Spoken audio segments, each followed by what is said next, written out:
Hey everyone, welcome back to my channel. In this video I'm going to tell you a little story about this Eflite Convergence VTOL. I'm going to tell you how this plane ended up in a bad crash and how I was able to repair it. I'll also tell you about some of the hiccups I had along the road. I will also put links in the description box below where you can purchase this awesome little plane and the transmitter I use and the FPV I'm using as well. The link to the repair video will be down below as well. If you haven't already, subscribe to my YouTube channel and hit that bell so you get notified when I upload new videos. Also, make sure you give this video a thumbs up and leave a comment down below. Alright, let's get into the video. 2018 is when I first got the plane as a birthday present, and as it should be with all new RC aircraft, it flew very well right out of the box. The only problem I had that ultimately ended up crashing the plane was that I was using a Spectrum DX5E 5-channel transmitter with a Spectrum AR636 6-channel receiver.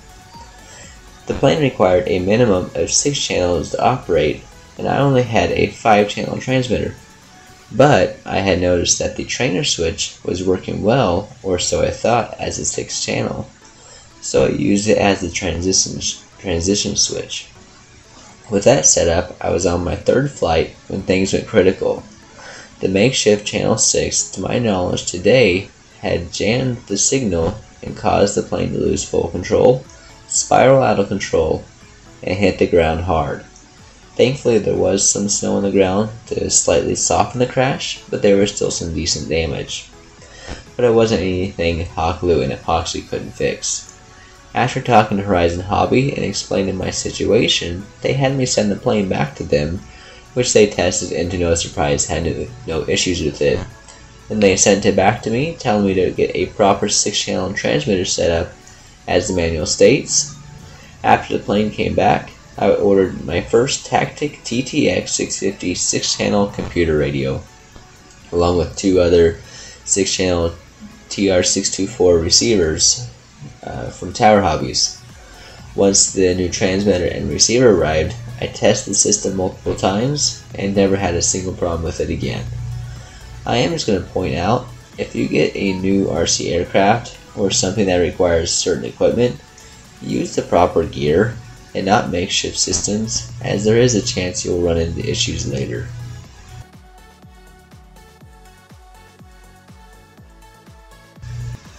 Moving on from the crash and into 2019, it was a beautiful October afternoon. I was out at my local RC airfield all to myself, just flying a few of my airplanes. When I got to the VTOL, I decided that I should try and test its limits to see what it could and couldn't do. So I flipped it into acro mode, and after takeoff, started performing some aerobatic stunts. I did a few low passes and a few inverted passes higher up, as well as some other things I don't know the names of yet. Then I came in for a landing.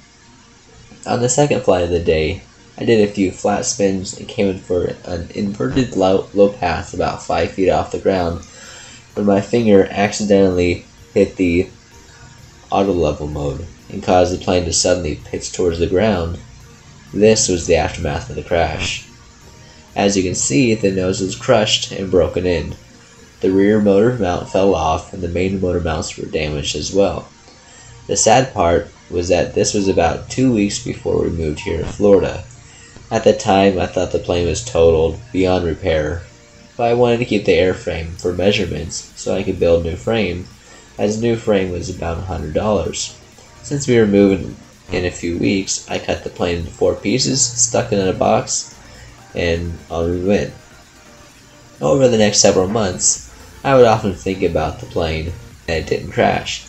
Sometimes I would take it out of the box to look at it, but I didn't think much of repairing it. Until one day I got curious about it and searched on Google and YouTube for EPP foam repair. To my surprise, there were actually several videos and ways of repairing the foam. Some people use steamers for dents and other small repairs, and others use boiling water, which in the end is what I used.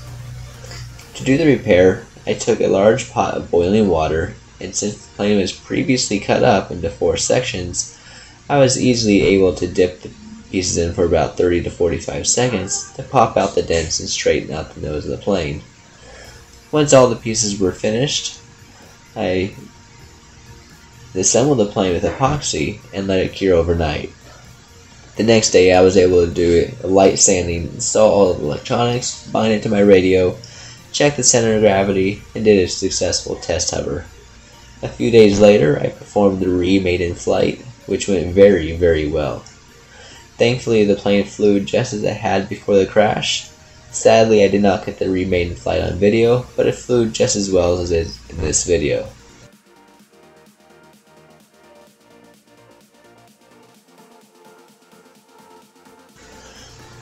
Alright, that's it for this video. Thanks for watching. Don't forget to subscribe to my channel, give this video a thumbs up, leave a comment down below, and I will see you in the next video.